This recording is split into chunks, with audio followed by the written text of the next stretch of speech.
die Weihnachtszeit, der Dezember.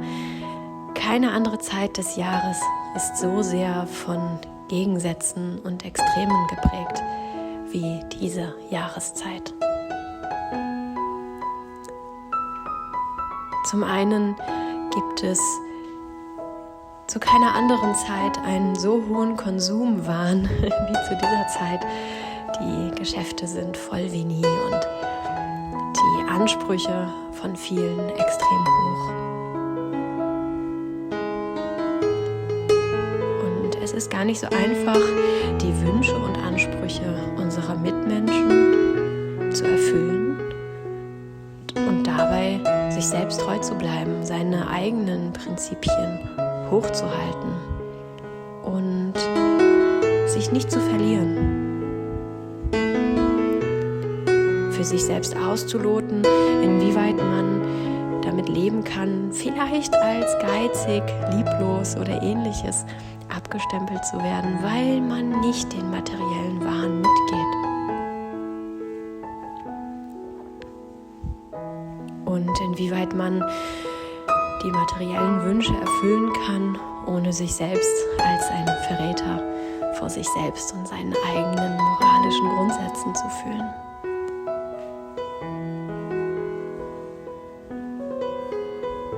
Und dann ist es aber auch die Zeit des Jahres, in der unsere Herzen ganz weich werden und wir erkennen, was wirklich wichtig ist.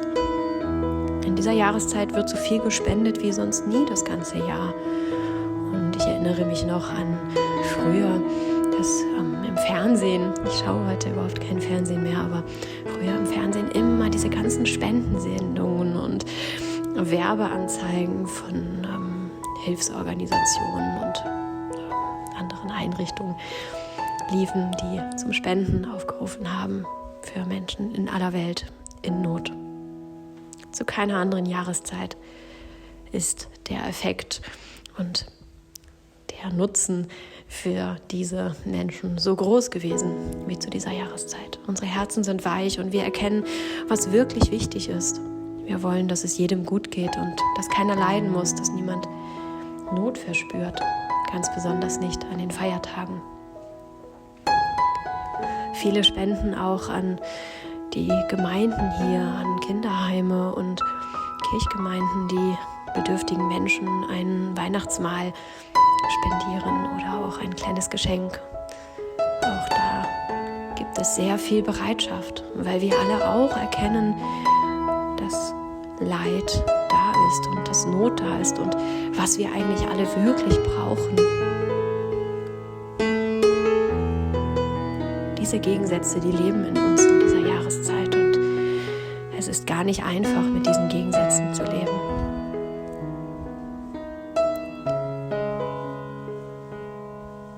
Ich finde es sehr angenehm, gerade in dieser Jahreszeit sich wieder auf das Wesentliche zu besinnen und Freude an den kleinen Dingen zu empfinden.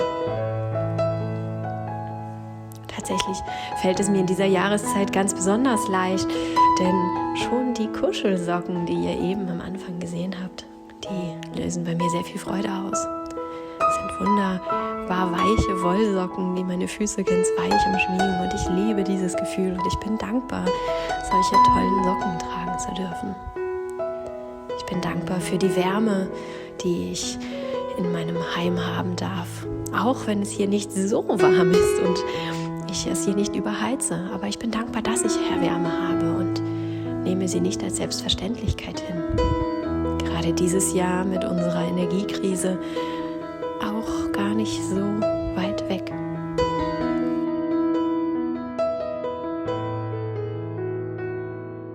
Und ich bin dankbar für all die schönen Momente, die ich in meinem Leben haben darf. Ganz ohne Konsum.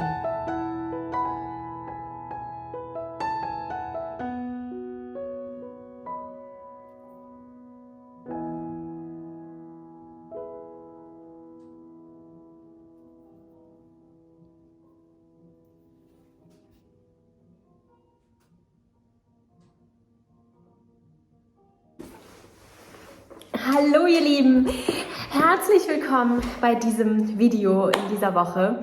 Wie ihr seht, mein Fenster hier oben im Dachgeschoss ist total zugeschneit, alle beide. Es hat heute Nacht das erste Mal so richtig geschneit. Also wir hatten hier schon Schnee das ein oder andere Mal, aber das waren halt immer nur kleine Flöckchen, die dann runterkamen und eigentlich schon geschmolzen waren, ehe sie auf dem Boden waren. Und es waren auch nicht viele Flöckchen und es war auch nur kurz. Aber ja, immerhin, wir freuen uns ja hier über jede Art von Schnee, die wir kriegen. Und letzte Nacht hat es so richtig geschneit und wir sind direkt raus. Das ist eine Tradition hier, so wie der erste Schnee fällt, rauszugehen und in den Schnee zu gehen. Ich versuche sowieso immer rauszugehen und in den Schnee zu gehen, wenn es denn schneit.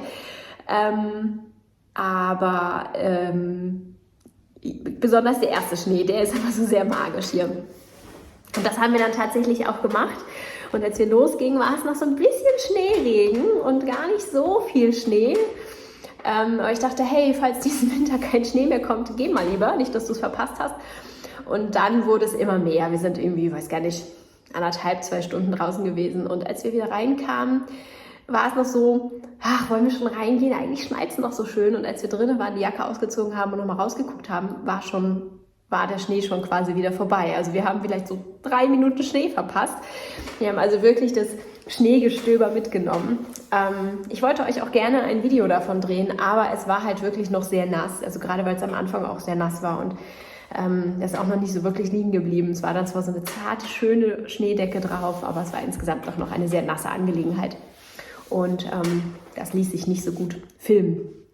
Überhaupt ist Schnee schwierig zu filmen, denn diese Handykamera, mit der ich filme, die filtert sowas raus. Die empfindet den Schnee als Störfaktoren und filtert das weitestgehend raus. Und dann ist das so ein bisschen schwierig auch einzufangen, sodass man auf dem Video auch wirklich Schnee sieht und es wirklich so schön ist, wie es in Natura ist. Das kann ich gar nicht für euch einfangen.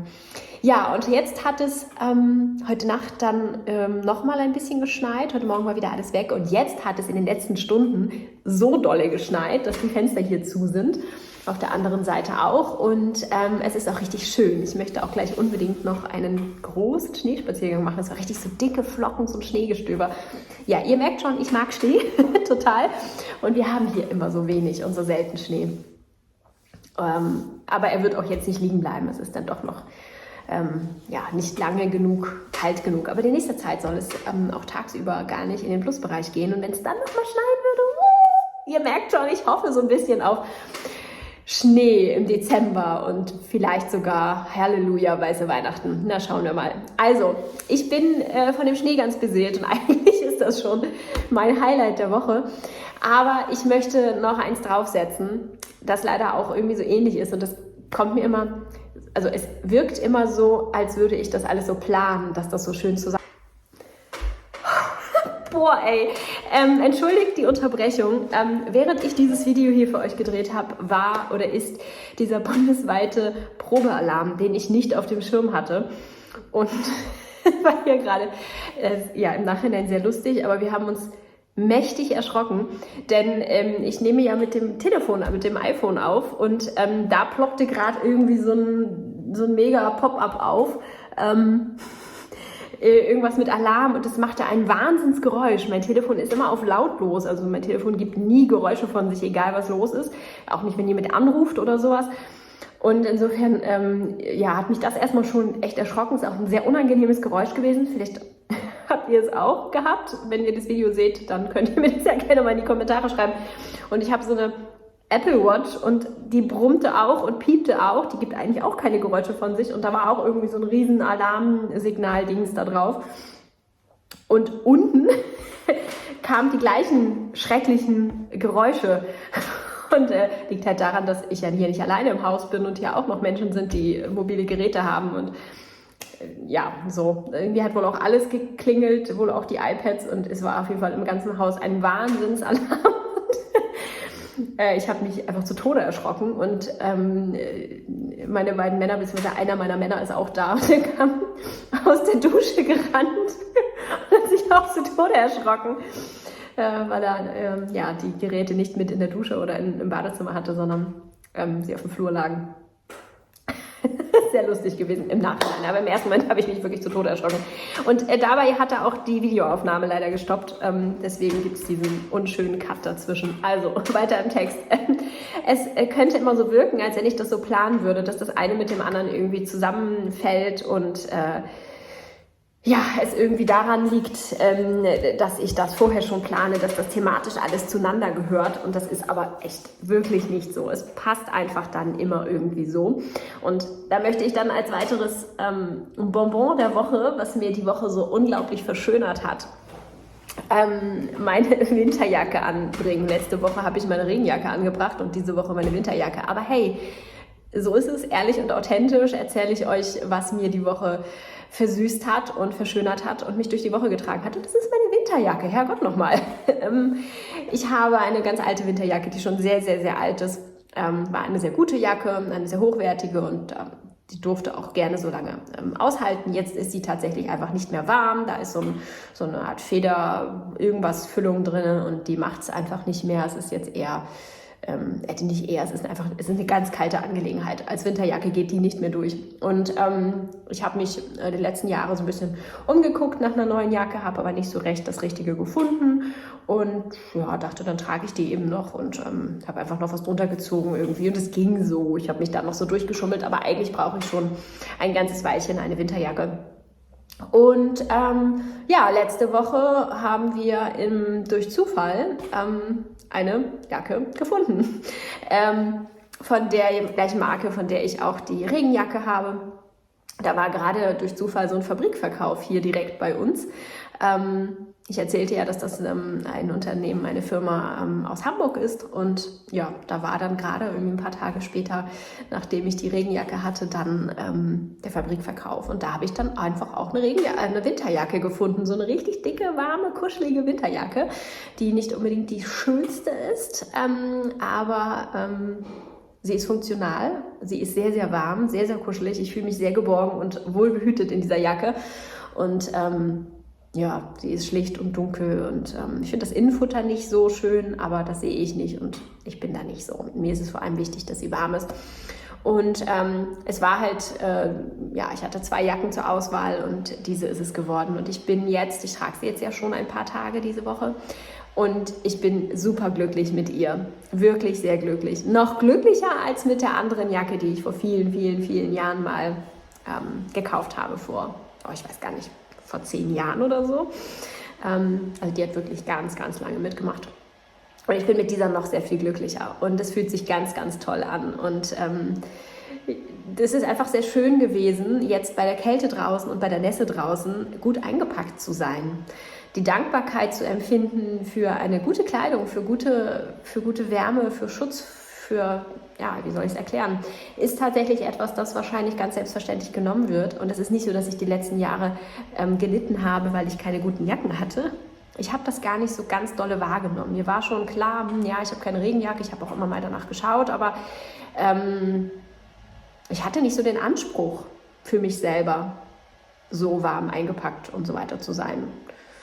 Keine Ahnung, kann ich nur schwer erklären. Vielleicht versteht ihr das trotzdem.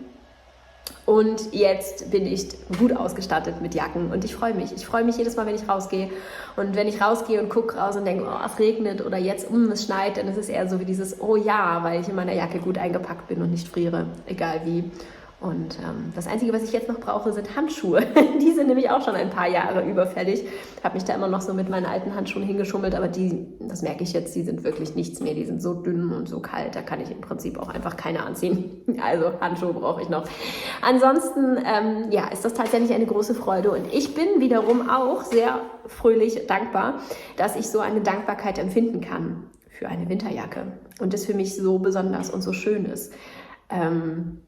Und ich das so zu schätzen weiß, obwohl ich nicht in Armut lebe und größte Armut brauchte, um diese Dankbarkeit zu lernen oder zu erfahren, dass ich es trotzdem erleben darf und mich trotzdem an diesen kleinen Dingen erfreuen darf. Das macht mich wiederum auch nochmal sehr dankbar und sehr glücklich.